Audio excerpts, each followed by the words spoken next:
The most important stories aren't always the ones in the big headlines. Sometimes they're tucked away in official documents, just waiting to be found. Today, we're going to look at one of those documents, a police witness statement that captures a 5-minute observation that would end up changing everything. So, what you're looking at here is page 1 of a witness statement from 1990. Now, we're not trying to solve a case here or anything like that. The goal is to walk through the direct account of one person on one completely ordinary evening, exactly as she told it to the police. Okay, so our story starts with a woman named Ruth Collins, a business owner from Scarborough. And like pretty much any other Tuesday, her day was winding down, following a routine she knew by heart. So picture this. It's 7:30 p.m., she closes up her health food store. Then she hops on a bus, transfers at the subway, and by about 8:15, she's at her stop, ready for the short walk home. A totally normal, everyday commute, right? And this little detail right here is what makes it so real. It just shows how ordinary this evening was supposed to be. I mean, her biggest concern was just getting home in time to watch her favorite TV show. It's a small thing, but it really grounds us in that moment with her. So as she's walking that final stretch home, on a road that doesn't even have sidewalks, her completely routine evening is about to get interrupted. And it all started so simply. There, parked in the lot of an auto body shop, she noticed a car. And something about it just made her look twice. And what's amazing is how clearly she recalled these first details. She sees a small silver car. In the passenger seat, there's a young woman with long dark hair, tan skin.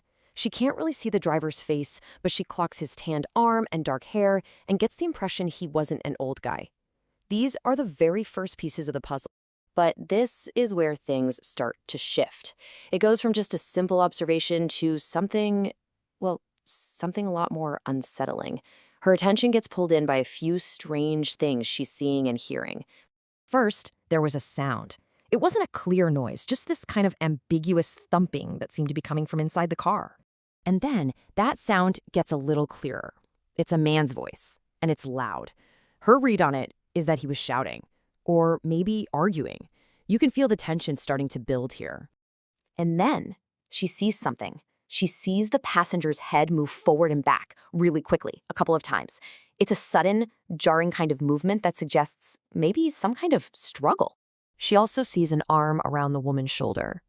And the one detail that really stuck with her, the one she made sure to note, was that the arm looked muscular, for sure a man's arm. Then comes what might be the most crucial moment. As Ruth crosses the road, the woman in the car turns and looks right at her. But her expression? It's not what you'd expect at all. It wasn't terror. Ruth describes it as looking startled, almost as if Ruth showing up had surprised her. It's such a strange, haunting detail. So how do you even process a scene like that? It's confusing, it's unsettling, but you can't quite put your finger on what's wrong. Well, for Ruth, her mind did what most of our minds would probably do. It went looking for a simple, logical explanation. This was her immediate takeaway. Not something violent, not a kidnapping, just a couple of kids messing around in a car. It's such a natural human response, isn't it, to try and rationalize something that doesn't quite add up?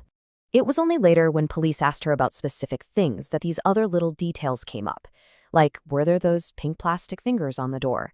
She said no. Was the car running? No. And she remembered the window was down a little bit. Small details she hadn't really thought were important at the time. And so, with that simple, ordinary explanation in her head, she just kept walking. She went home, probably watched her TV show, and that whole strange 5-minute encounter just kind of faded from her mind.